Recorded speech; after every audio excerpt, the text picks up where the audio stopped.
with Brett and Jace. We are a Geelong-based gaming podcast where we play games badly and then talk crap about them. And it's been a little while, and I almost forgot that intro.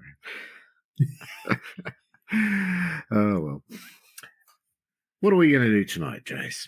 I feel like something we don't talk enough about is ourselves. Equally, I feel like the reason you have a podcast is shameless and somewhat narcissistic self-promotion. So that's my general vibes. All seems fair. Yeah. Well, we just go with the vibes, right? Yeah. Let's go with the vibes. Let's do something that perhaps not an awful lot of people know about, and that is Why So Serious. Let's talk. Let's talk the event that we've got coming up that we've been promoting a little bit online. We've been talking about for a little while. Let's go in depth. I feel like people we know as tournament players ourselves and as people who have run and attended events, something that people do not do is read the goddamn players pack. So here it is in audio form. This is the audible version of the players pack. So we're going to talk Why So Serious 4. This is the event that's coming up 1st of November. It is for a very good cause. You've probably seen all the ads and listened to us talk about it time and time again. So that's what you're going to do tonight. You're going to listen to it again, and we're going to talk in depth all the stuff that you could read if you were thus inclined. You are not, and we know that. You're welcome. This is what we like to call target market. Understand? We know us, therefore we know our audience, I think is the appropriate. Why So Serious 4? So, what is it? It's 4 games of Blood Bowl 7s. That's easy. That's look, the number even corresponds with the number of games this year. I know, right? How good is that? That makes thinking unnecessary. When is it? It's on the 1st of November this year, 2025. So Saturday, it is at 10 o'clock at the Esplanade Recreation Centre, which is where we've held most of our tournaments after Throw the Dice. But importantly, it is a venue with a lot of arse room. It is a venue with a wonderful group of humans who opens a bit of a sort of lunch canteen type deal. So there are drinks available. There are lunch is there. You can grab a chicken schnitzel burger or something and some chips and a beer, and all of those things just come with the venue. You don't have to leave. You don't have to organize anything. So it's all at 1990s prices. Oh my God, it's great being back at a Bowls Club type event. It's amazing. Heads up, the coffee is hot. Like, that is the primary flavor of the coffee, is hot. Isn't that what it's supposed to be? Oh, well, there is hot. As a non-coffee drinker. Yes. However, I like the skin of the roof of my mouth, is the moral of the story. It'll grow back. It does eventually, but you would think I would learn. Hey, mister, you don't want to eat candle wax, do you? But wonderful place, wonderful people, and good us. time, and us. Look, it also just we got to balance things out. This is it. So, look, most people have played, I'm assuming, a Blood Bowl event, and maybe even a Blood Bowl 7s event, and you get the basic idea of what that would normally involve. I think the important thing to remember here is that is not what this will normally involve. It is built on the bones of that. It is that forms the foundation, and then we throw everything else away and do whatever the actual hell we want. So, as we will get into, and as we very much highlight, there's no prizes for winning. There will be random round rules that just mess with the game. So the moral of the story here is, if you are used to playing tournaments or Blood Bowl events and going to take the best team that you could possibly do and play the best that you can possibly play and compete for the possible chance of winning, it ain't going to work. We are doing everything we can to make sure that that doesn't work. And so the fundamental idea of this is just come along and do stupid shit and giggle. Yeah. Where, let your hair down, have a bit of fun. Don't stress too much about winning. It's all about having fun on the day and, gut-wrenching laughs. So many. Yeah. So the moral of the story is, yes, it is a Blood Bowl event. Technically, it could be called a tournament, but you are not going to win the tournament for winning all the games. So don't bother trying. Do something different. Anyhow. Things that people have asked us and probably need clarifying for some. What the actual hell is a resurrection format? So if we skip through some of the logistics, I'm assuming you need to bring your team, maybe with the positions and stuff marked, maybe some block dice, all those kind of things. Standard rules apply again. Bones of a regular event. Then we add resurrection. You're skipping a lot of stuff in the there's stuff, right? But where to pay? Like, work it out. Yeah, I'm not reading out the goddamn BSBN account number to transfer money. If you can't work that out, there's stuff. So let's go through the game. You say Resurrection format. So you may be familiar with Blood Bowl as a game where sometimes models die and get skills and get injuries and all those things. No. So you will come up with a team that you'll submit, and that will be your team for the day. And at the start of every single game that you play, that will be the team that you use. So if somebody dies in a game, they die for the game, and then you get a whole new game, and that starts again. It's just a miracle. So the wizards are working overtime. Yeah, so don't stress about trying to think about extra skills that you're going to maybe get through star player points over the course of the day. That's not going to happen. Don't worry about what happens if your player dies and you need extra journeyman. That's not going to happen. So let's just chill, take your team. That's your team. You're going to play it for 4 games. Rock and roll. It is effectively the Blood Bowl version of Groundhog Day. Yes. You are Bill Murray. Yes. And you're playing with groundhogs. No. You could. Yeah, sure. Fundamentally, all right, groundhogs. I feel like that's a gnome team in the making, right? Probably is. All right, skipping ahead. All right, moving past Bill Murray. If we can't, we're at Bill Murray. We've got to go back to Bill Murray. So, resurrection format. No. Again, time of day. So, importantly, 10 a.m. rego, like show up before 10 a.m. is the moral of the story. And what that means is a delicious little sleep in compared to your stupid o'clock tournament starts.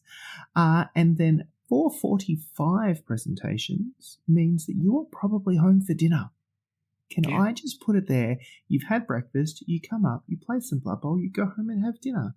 How fucking civilized is that? I know. And with a cheap-ass lunch thrown in the middle. Of which you will have a glorious 45 minutes to enjoy. Yes.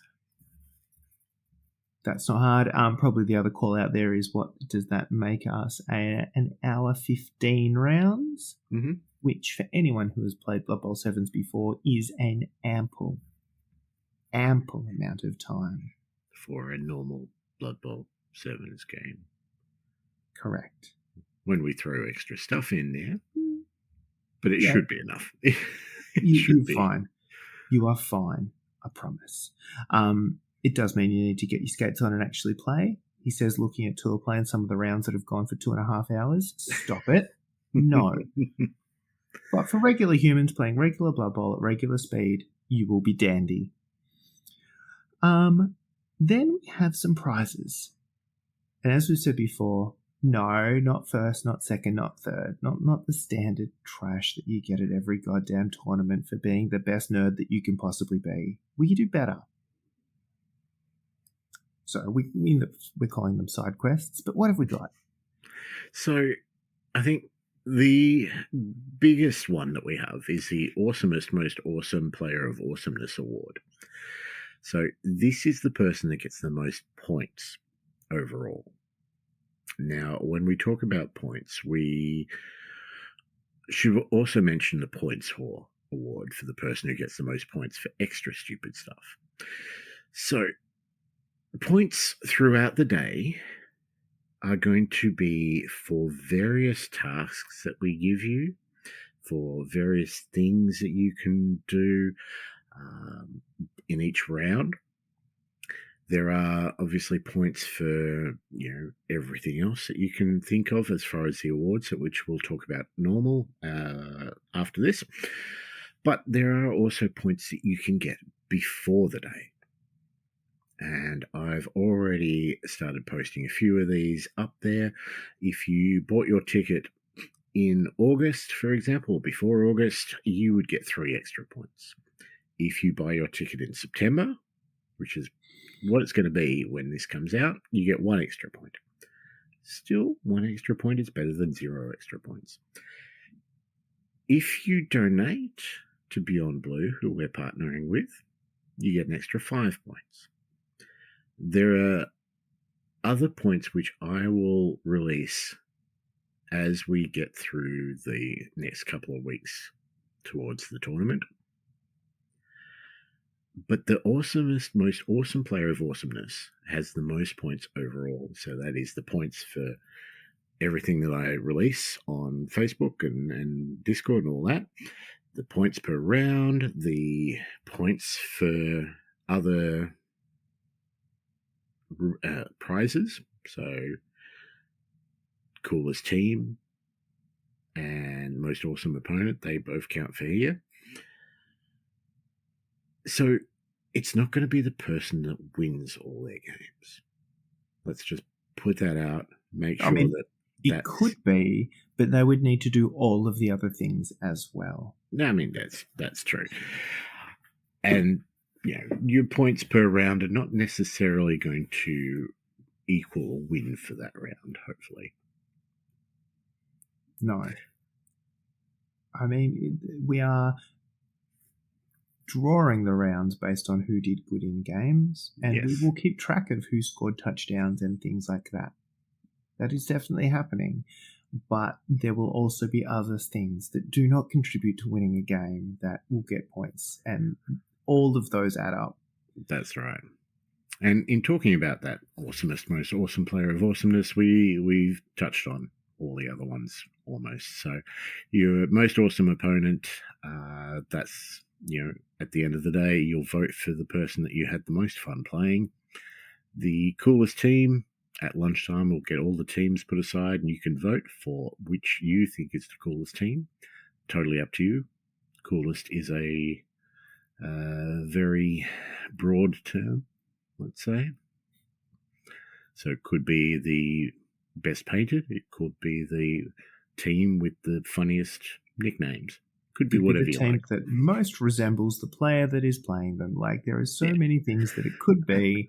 That is completely up to you. So we're intentionally not saying it's the best painted because that's not the most important thing all the time. No. And the only other one is we're going to give a nothing special award for the person that comes smack bang in the middle of the points. Because how hard is that to organise? I know, right? You can't shoot for that. Yeah, good luck.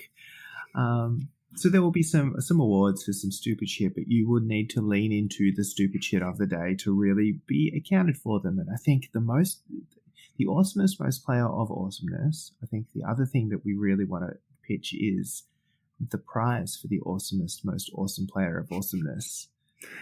We have finally got our hands on a perpetual trophy. And this is something that I'm getting the previous winners' names engraved for it as we speak. but it is a wrestling belt. And it is very cool, a very stupid trophy for a very stupid event, which is glorious. what we love. Yeah. It's custom made. It's heavy as anything. It's really nice. This is excellent. So they are the prizes. You get the idea. There might be other stuff. We'll see how we feel. Other stuff that we've got. The fourth skull, the dice. Yes. So, if anyone's been along to previous events, you might have seen something similar. This one is a little bit different, but every player gets one skull dice reroll for the day. Mm-hmm. So that is, once over the 4 games, a player can call for their dice, and that's important. You won't have the dice. You've got to call for it. We need to stop the proceedings. We need to come and bring you the dice.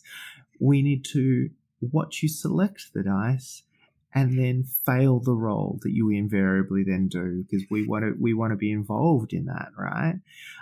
It will be a single block dice. Mm-hmm. So you can use that dice to re-roll any single block dice you get for the day. So you get one. Yeah. You notice how we called it the fourth skull dice. I mean, that kind of gives away the fact that we weighted all of those to roll skulls. You thought you could only get trip skulls before. No. We're giving you a fourth one. You're welcome. So yeah, there will be, over the course of the day, you roll your block dice, you go, nah, I'm not okay with this. I need to fix this. You call out for the skull. We will bring you an extra skull. You're welcome. That is your dice to keep. You can use it for the rest of the day, but it will not give you any more rerolls. Once the reroll has been done, once the dice has been chosen, that is done. You take that dice, you can do what you want with it. I'm not going to give you any ideas, but I've got something in my head which doesn't involve rolling. I mean, it might. So that is the general gist of that. We are onto the team. So team building. Mm-hmm. This is important, and this is something that people will probably want to think about at some point between now and then. Importantly, Blood Bowl 7's team building rules. So what I haven't put in the players pack is things like you can only have 4 positionals. Starting treasury will vary depending on the teams. So there is a whole list of which teams get how much, and you need to email us your team it's the week before for those playing at home, so we have a chance to actually check them, because invariably someone does some math wrong. So it might be us. It has been me before, and people were very gracious in telling me that my corrections were actually incorrect. So teams must be chosen. So you have to use either current Games Workshop Blood Bowl rosters, mm-hmm. the Dungeon Bowl College of Magic rosters. Mm-hmm. Now, the kicker with that is that College of Magic teams, again, we're playing 7s here, can only have 4 non-linemen, and you've got to pick one of the lineman options from the college team. You don't get more positionals because you're playing at college, is the way this plays out. Yep. So you choose one of the lineman options, then any 4 of the positionals, you get your College of Magic. And also the teams of legend. We're not going to forget about High Elves and Khemri just yet. No. We will later, but... Yeah, I mean, at some point. Right now, you can bring them along. It's fine. Inducements, just include them as part of your starting roster. So you start with your starting treasury, you buy your players. Once you've made your team, you can fill up the remaining available with inducements, which are all available in the players pack, so you don't have to think too hard. And then once you're done, you submit your roster. That is it. So any gold you spend or any money you don't spend is lost. There's no nothing, right? It doesn't affect the team value. You assume that when you start playing a game, teams are of equal value. Mm-hmm. You can also use that money to buy skills for your players. That is important. You can buy primary skills for 20k, secondary skills for 50k. You cannot take duplicate skills, so you cannot take block on all of your guys, for example. And the following skills, leader and pro, cannot be taken at all because they're just silly. It is sevens. Yes, stop it. We're not giving people extra chances of re-rolls. Is the way that plays. It takes some of the silliness out of the game, and that's not what we're here. Also, the no duplicate skills is really there to stop every man and his dog just taking a block on everyone because that's dull.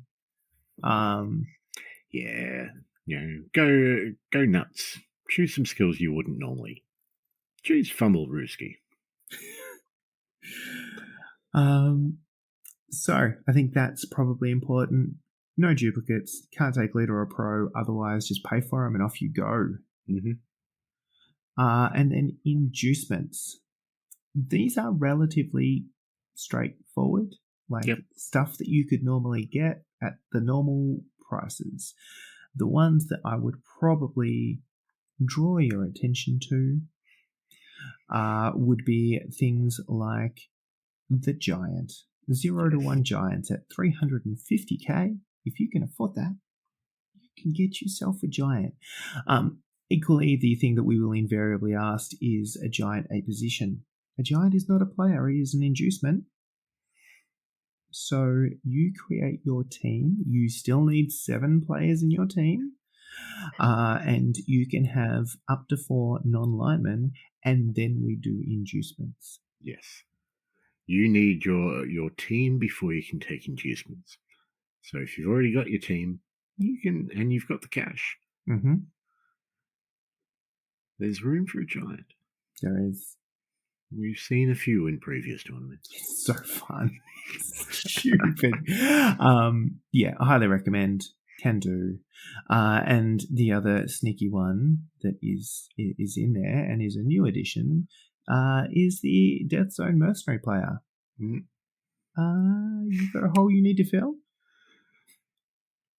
You added that too, yes. That's something we haven't done before, so that's going to cause all sorts of math issues for you when you're checking, isn't it? Fuck, it's going to break my brain. It's upsetting, but it'll be fine.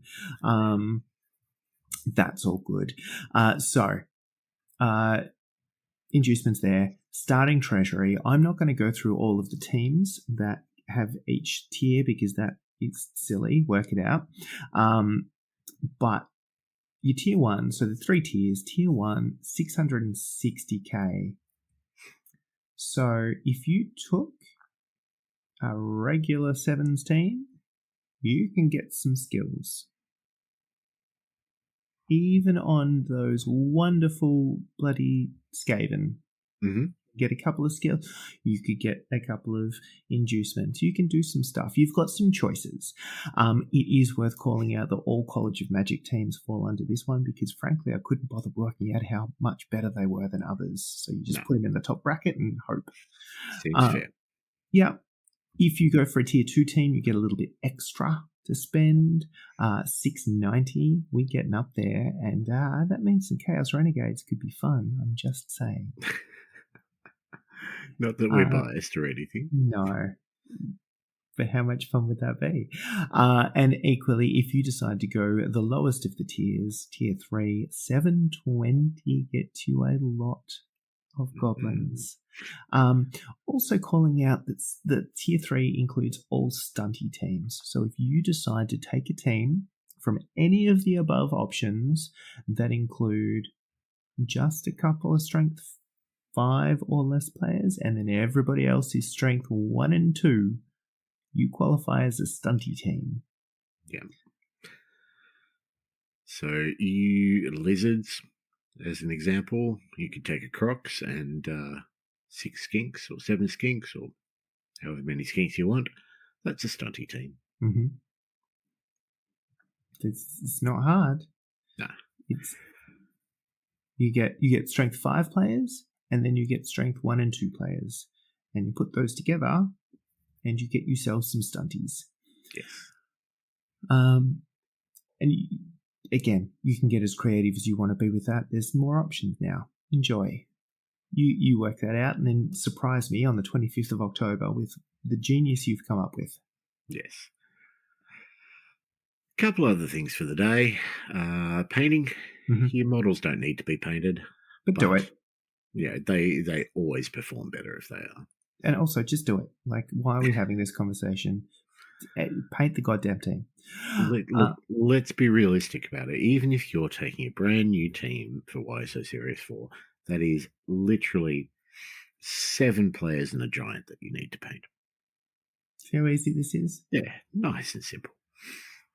That could be 1 player a week for the next couple of months. You've still got time. Yeah. So, yeah, paint your goddamn models.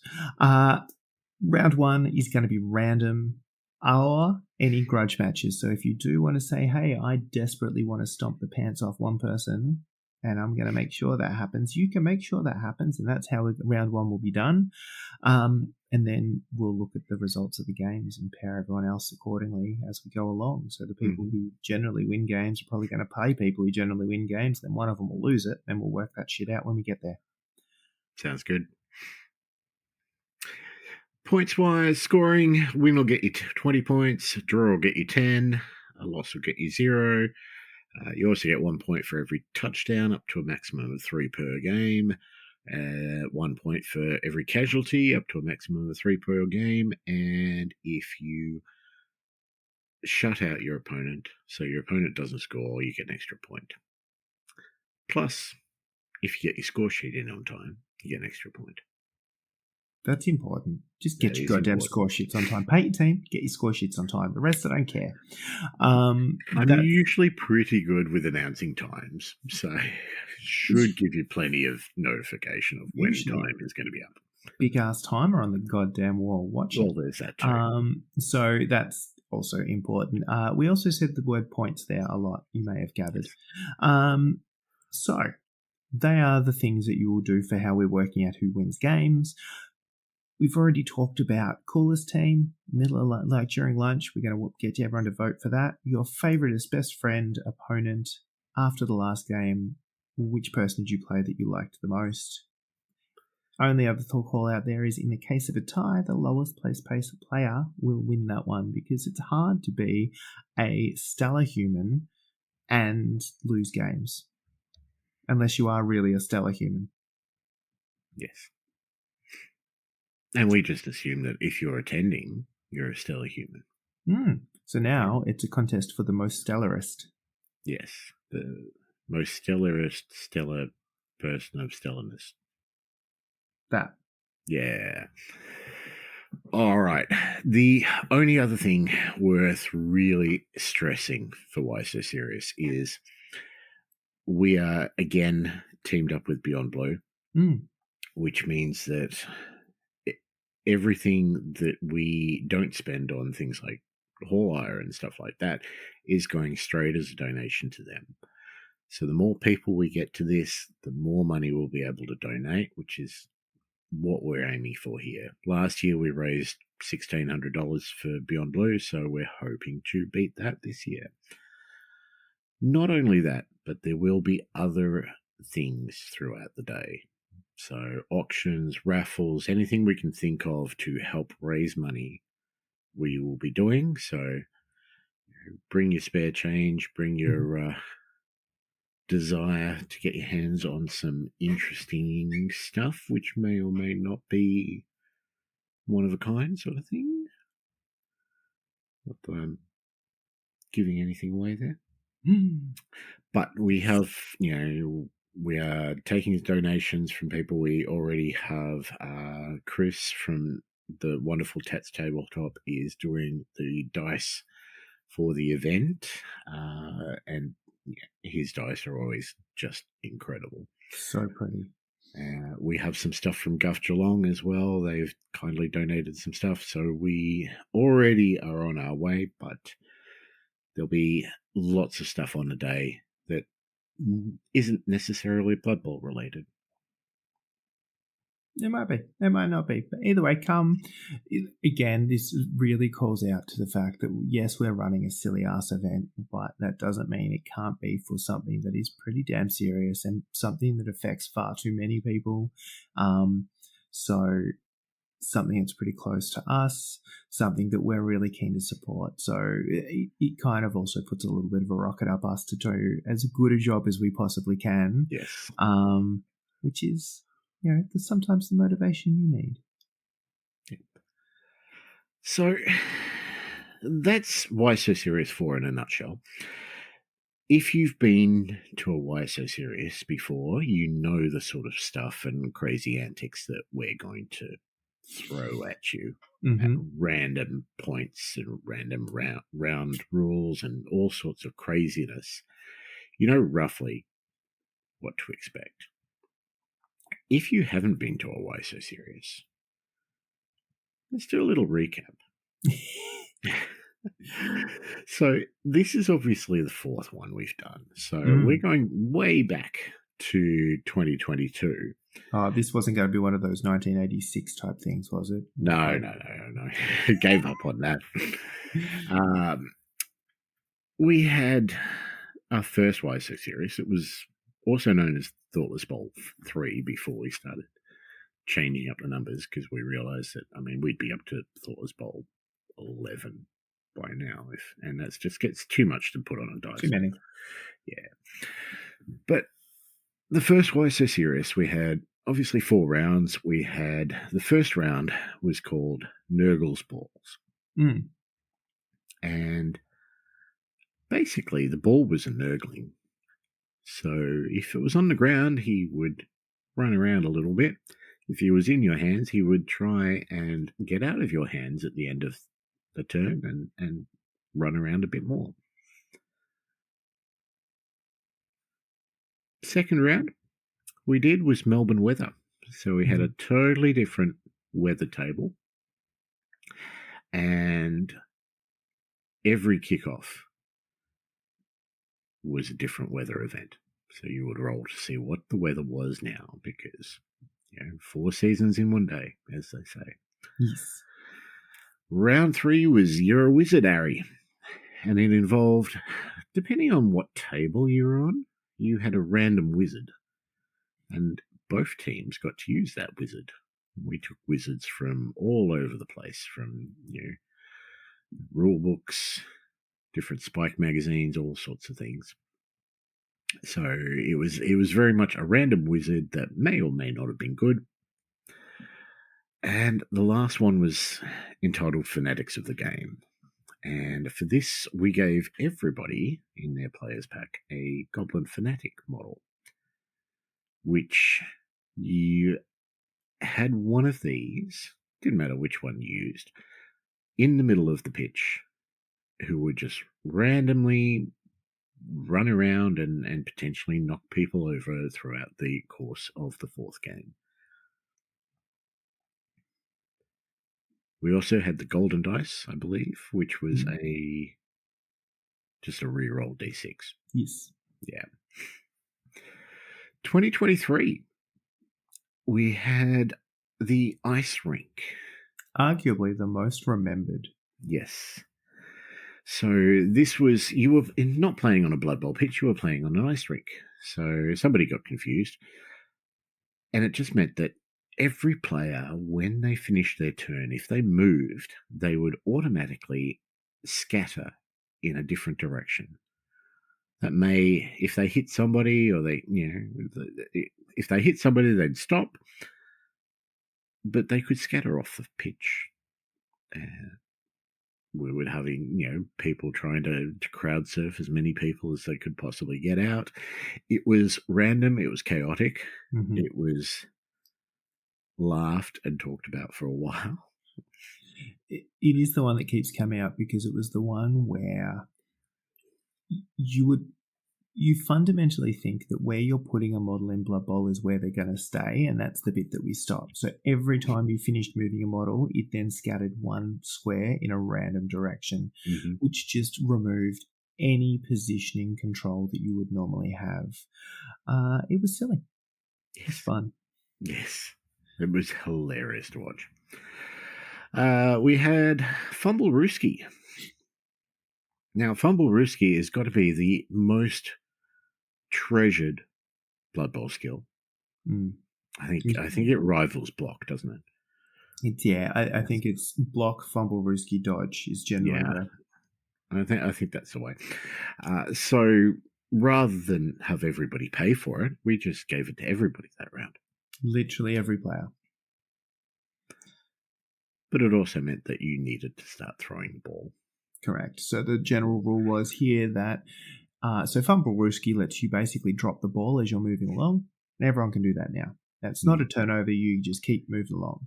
However, if you started your turn with the ball and you ended your turn with the ball, you drop the ball and it's a turnover. So it really forced people to move the ball between models, whether using Fumblerooski or the old-fashioned handoffs and passes. Just giving people something for nothing. You're welcome. Yeah. The third round, again, we had a nice little model that we gave everybody. This time it was a referee Minotaur, who is a beautiful model. So, this is the first one that we helped design that, didn't we? We did. Yeah. It was very pretty. And in round 3, every game had a Minotaur referee on the pitch. And he would follow the following rule in that if from turn 2, if you didn't foul your opponent, he would blitz you. And this, went back and forth. So we had... Sometimes it only went forth. Yes. So it did get to a point where a lot of people were having issues where they were blocking people and knocking them down and then injuring them and then couldn't foul them. So the Minotaur was then blitzing them on their opponent's turn and all sorts of chaos. Yeah. And then round 4 was multi-ball. Because... That's what it says. Yeah. Look, you knew it was coming. At some point we had to do multi-ball. For the extra special dice this year, we had a black dice, which allowed you to force your opponent to re-roll a dice. So you don't like that D6 that they just rolled, you force them to re-roll it with the black dice of death. They just made the go for it into the end zone over the tripwire? Nah, we're going to try that again. 2024, last year. Round 1, you know how we said that we let people have their grudge matches in round 1? I mean, we did. We technically did. But we also forced those grudge matches to be against 2 other people in Death Bowl. 4-way Blood Bowl. It was wild. It was crazy. Threw every rule book out the window for that one. We had Tramampoline, which I loved as well. So we went, ice rink was good. What else could we do? It's almost the opposite. It is the antithesis of the ice rink because that effectively lets everybody jump around. It also meant like the ice was hard. You used to get a negative, I suppose, when you fell over. The trampoline, less so. It was fine. Yeah. Orcs became impregnable is the moral of that story. Yeah. And everybody got leap. There were people bouncing everywhere. Round 3. It's a bit of a theme going on here, but we also gave everybody a model in this year. And that was Mickey Eat. Oh, Mickey Eat. Mickey Eat was the star player that we gave everybody in round 3. So both teams got to field their own Mickey Eat. And Mickey Eat liked throwing things. People. Players. Teammates. Yes. He could throw anyone, regardless of whether they had the right stuff, skill or not. Any friendly teammate, to be clear. Yeah. And what was amazing as the person playing the rounds, like there was an odd number of players for a bit there, so I got to play that round with a dumbass team that included a giant, and I got to throw a giant. And then I got to throw somebody with the giant. It was the best. you can see that we obviously knew the rules going in because that was the whole point. We wanted people to throw giants. Oh dear. Anyway, round four. Round four was called the old switcheroo. Now, in the players' pack last year, we gave everybody a chocolate coin. Didn't say anything about it. We just put it in the players' pack and left it up to players to decide what to do with it. So, round four, we got everybody to sit down, put their teams out, and then we got them to stand up and go round to the other side of the table and play their opponent's team. Now, if they still had their chocolate coin, they could eat that after I think it was after a kickoff. After a drive, or it had to be. Yeah, after a drive. They could eat their coin to force their opponent to swap back with them, which of course meant that some people would eat their coin, but then their opponent would eat their coin and swap straight back. And deny that switch. And of course, some people ate the coin during the course of the day, so they got have to do one. nothing. And yes, it was fun. But yeah, that moment of sit down to play your opponent, no, just swap teams now, please. Yes. A little bit of craziness, and we had a white dice reroll last year. So, I think. You'll see themes if you start to see how this plays out. But I think it's probably worth doing a little recap on what we think about when we're coming up with this stupidity and what we've learned over the last little bit. I think I have kind of distilled it into each of these round rules needs to do 4 things. Firstly, it needs to be simple. Mm-hmm. So if we overly complicate something and it takes hours to explain and people don't get it, like they don't get through their games, you've still only got an hour 15 and we need to be able to drop this bombshell on you and for you to go away and play this game with said bombshell in that time. So step 1, simple, and I think most of the time that's probably been okay. Mm-hmm.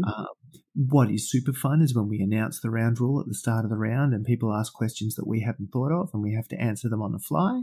That is always a grand old time. Spoiler alert, we are making that shit up as we go. Yeah, but that's fine. We got it. So simple, step 1. Step 2, it needs to potentially change the results of the game. Like it needs to be a meaningful in-game effect. If it's something you can ignore and it doesn't actually matter and you can just play a normal game of Blood Bowl, nah, I'm not playing that. Yep. It has to be. Look, the point of this tournament is for wacky stuff to happen. And if the wacky stuff isn't wacky enough, then we haven't done our job right. Yeah. So if the person who's best at Blood Bowl is most likely to win the game, we haven't added enough stupidity is the moral of that story. So making something that has enough of an impact. The third one is ideally it encourages you to do something different to what you would normally do in a game of Blood Bowl. So whether that be jump over players where you would normally not even think about that as an option. Maybe I will. Maybe if I'm going to move the ball and pass the ball a little bit more than I normally would. Interesting ideas. I think between the rule and the thing that we give points for each round, remember that's a thing that we talked about earlier, the idea is to nudge people towards chaos. Yep, absolutely.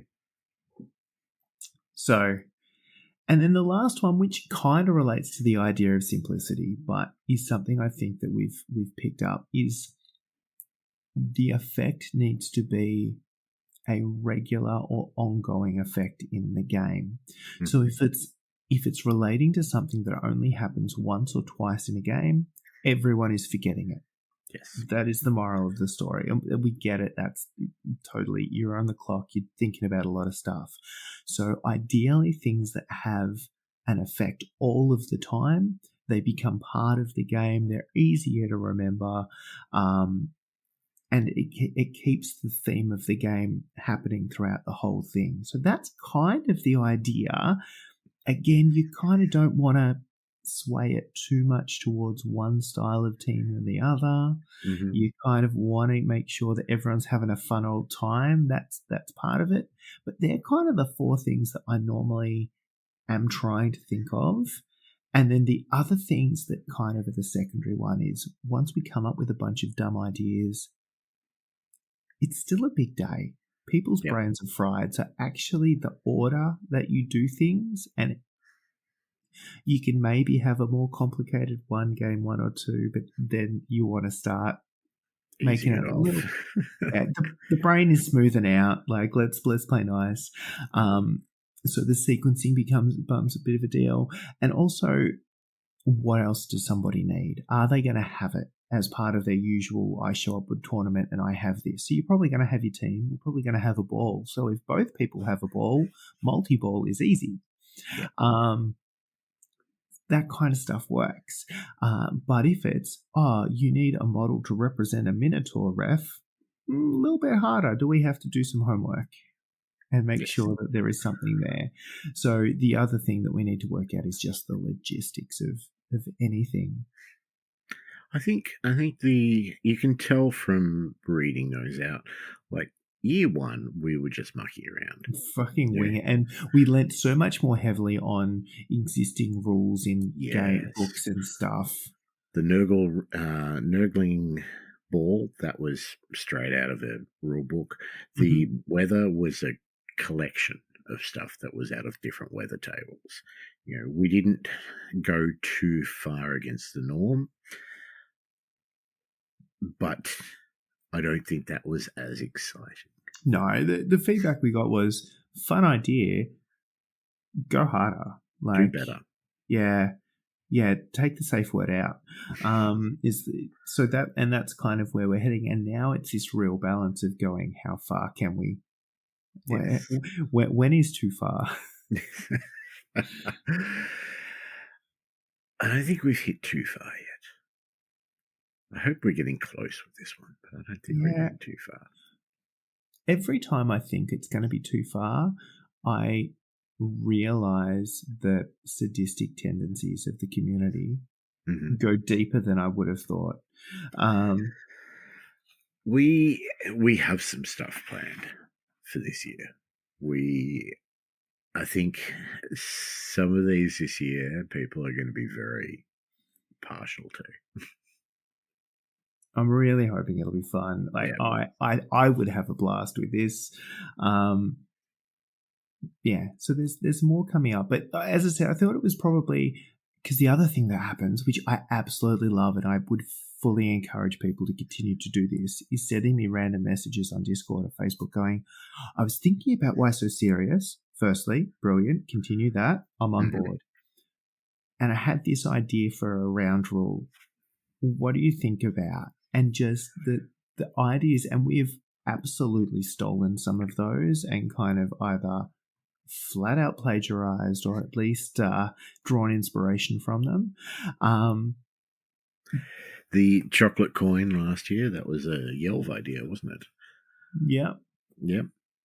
Yeah, I loved it. And there are just such sneaky pricks in the community that I can't, I will crowdsource genius. Yep. There are things that we come up with, and then every now and then we're like, nah, that's better. Let's run with that, but let's just take it to that next level. So, if you are thinking about Why So Serious and you did get a giggle from some of those previous rounds or just talking through some of the ideas that we've had and played, and you've got more ideas, nothing is locked at this point in time. That's a lie. Some things are locked, but not everything is locked. No, not everything, but most things, but not everything. There is always room to add a better idea than one we've had. And even if we don't get to it this year, then we should start a file. You said file. I heard fire, and that got a little bit weird. No, I've already done that tonight. We should just have a running Discord with why so serious ideas. As long as it didn't have anyone else in it, because every time we put someone else in a Discord chat, like we post something and then somebody comments something inane and derailing. Yes, yes. You're thinking, Dylan. Yes. So, if you're intrigued, if you haven't been to a Why So Serious, this is, can't stress it enough, this is a very non-serious day / tournament for a very serious cause. It is a lot of fun. We constantly have people, laughing their heads off. A lot of the time it's us. And that's why I do it, really. Yeah. But it is a fun day. It's open to people of all skills because, let's face it, this is a day that you come to have fun. And they're the best tournaments. We have had people play their first and second game of Blood Bowl at these and just had an absolute blast. We've had people that have been playing Blood Bowl for years come along, and that's also good. Yep. But it doesn't matter. You don't have to be good at the game. No, not at all. You just have to come in willing to have a laugh. Do we have anything else we want to say about Why So Serious? I mean, apart from the fact you should buy a goddamn ticket, come along, paint your team, and get your score sheets in on time, I think that's the important stuff. Yeah, no, absolutely. We talked about points. So I've made the most out of the fact that we decided stupidly to get a wrestling belt for the perpetual trophy. So who is your favorite wrestler, James? Oh, fuck. Yeah, putting you on the spot here. Yeah. Oh, no. I am not prepared for this wrestling at all. But, I mean, I feel like, and once again, not being able to answer questions straight, what era are we talking here? Is that not important? Because I want to go back to, a Bret the Hitman Hart type place. You can go wherever you like. That's kind of where I'm headed. Mm-hmm. Okay. All right. I'll pay it. If you have a favorite wrestler and you're listening to this and you'd like to get some points, why don't you message me your favorite wrestler? Send me a Discord message, send us a Facebook message, give us your favorite wrestler. Could be for whatever reason you like. If your favorite wrestler happens to be the same as my favorite wrestler, you can have 3 extra points. Yeah. If it's not, you can get 2 extra points. So message me wrestlers. All right. If you want no wrestlers, just choose a random name. Oh, Don, it's going to be a wrestler at some point. I'll come up with something. We're not going to fact check them all, right? No. And for anyone really trying to play the strategic game here, let's think about this. Bret likes villains. Bret is old. I'll just leave those couple of facts with you and see where you go. Fuck it. I've got 3 in mind and I can't quite work out which one I like more. Any of the above. Any of the 3 that I'm thinking of, if you name one of those 3, one is a little bit more obscure than the other 2. There was always going to be one. Yeah. Then you can have 3 points. Otherwise, if you just name a wrestler, you can have 2 points. And look, every point is going to come down to determining who gets their name on this belt at the end of the day. So the fact that you have put up with this inane chatter for the last 55 minutes or whatever, you deserve some points. So you may as well message. So we'll give you one more hoop to jump through and then you can have some. Yes, one more hoop. All right. Is it time for? It is time for...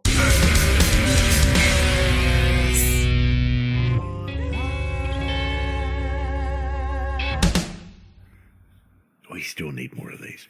We do need more of these. Also, what's mildly terrifying? That would involve us planning things. Also, the thing that's mildly terrifying is I only discovered this by accident before we started recording. is that on the button to push the Mhm. sound, right, there's another little tiny itty-bitty button on top of that button, and if you push that, it just plays it on repeat. There's a button on the Yeah. There's button a little section. there's a little button that kind of says, "Do the thing," and then in the top left corner of that, if you happen to hit that section of the button, it just plays it on repeat. We should release that as an episode one day. 1 I hour of this or that. mean, we could just splice them all together. What have you got for me, Jace? Well, on the theme of wrestling, not really, but on the theme of Mexican, because that is one of the homes of and original homes of wrestling. Luchadors. Why don't I have both? Is the question, but hard or soft tacos? Right. Now, I think you and I agreeing is at like a 10%. Yeah, at the moment. I'm not seeing it getting any better. The kids have decided they like tacos. Now, my kids can be very temperamental at times with what they like or want to eat or anything like that. Somehow tacos have managed to stay in the rotation. The universal truth. For a while, the meat was too spicy for my daughter, so I'd have to separate the meat and make one. We're doing the same. But Yeah. she has all of a sudden decided she likes the spice, so we're good. One half with the ultra mild El Paso spice mix that's basically just some paprika, and then one with nothing in it because salt is spicy. No, it all rings a bell. I live in that same world.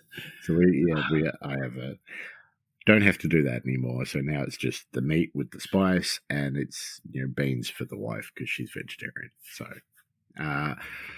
but we cook up both hard and soft because there are various members in my household who like different things.